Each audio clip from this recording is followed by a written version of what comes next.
citizens of the world. We are anonymous.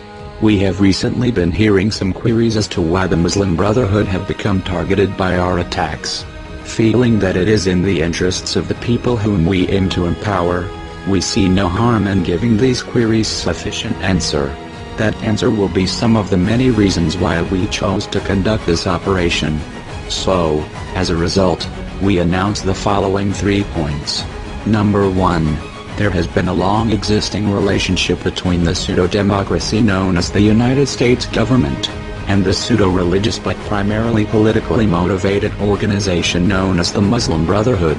This relationship is no cause for wonder. In regions of interest all over the world, when factions are vying for power, the U.S. government seeks to establish contact and political relationships with the most prominent of these factions. Now is not the time or place to bemoan the U.S. government for playing dirty, nor is it the time or place to bemoan the people who use religion as a cloak to seize power in politics. There are other times in which we can discuss these points. We're mentioning this point because recently, this relationship has taken a different turn, an evolution in that said contingency. Which brings us to point 2. Number 2. Recently, during the events of the series of uprisings and revolutions that shook the Middle East known as the Arab Spring, the Central Intelligence Agency has been instrumental in supplementing the dealings of the United States government with the Muslim Brotherhood. Let it be noted that the Muslim Brotherhood, while active in many countries around the world, has great prominence in several Middle Eastern countries. The CIA is expanding upon the existing relationship with the Muslim Brotherhood in order to recapture what influence they had in many of the countries which had these uprisings, in order to resubjugate the free peoples of these countries who rose up in defiance precisely to oppose imperialist oppression in their countries. Their struggle is legitimate, and we cannot allow them to stand alone and have their revolutions robbed under the cloaks of pseudo-religiosity, pseudo-democracy, or any other abomination. Number 3. Of all the countries that the CIA Muslim Brotherhood alliance have begun to strike at, we notice this attack in Syria the most.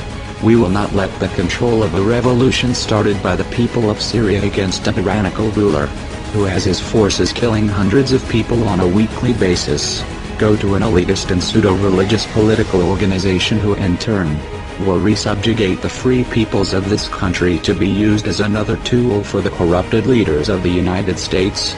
The United States government is too involved with foreign policy. It must focus on the citizens of America before its people are fed up, and rise against it in unison. Let it be noted that the CIA Muslim Brotherhood alliance is contrary to the Muslim Brotherhood's official policy of anti-Americanism. They will stop at nothing to gain control, even if it means the sacrifice of their morals and beliefs.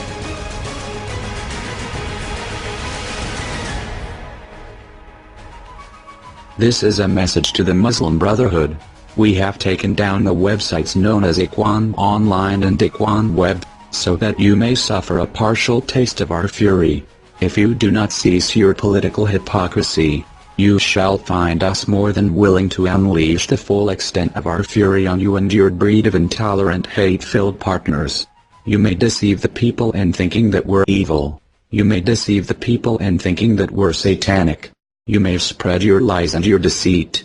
But we have complete faith in the people of the world, that they will know the truth, that it is you who is evil. It is you who is corrupt. It is you who is dishonest. It is you who is destructive. We are anonymous. We are legion. We do not forgive. We do not forget. Expect us.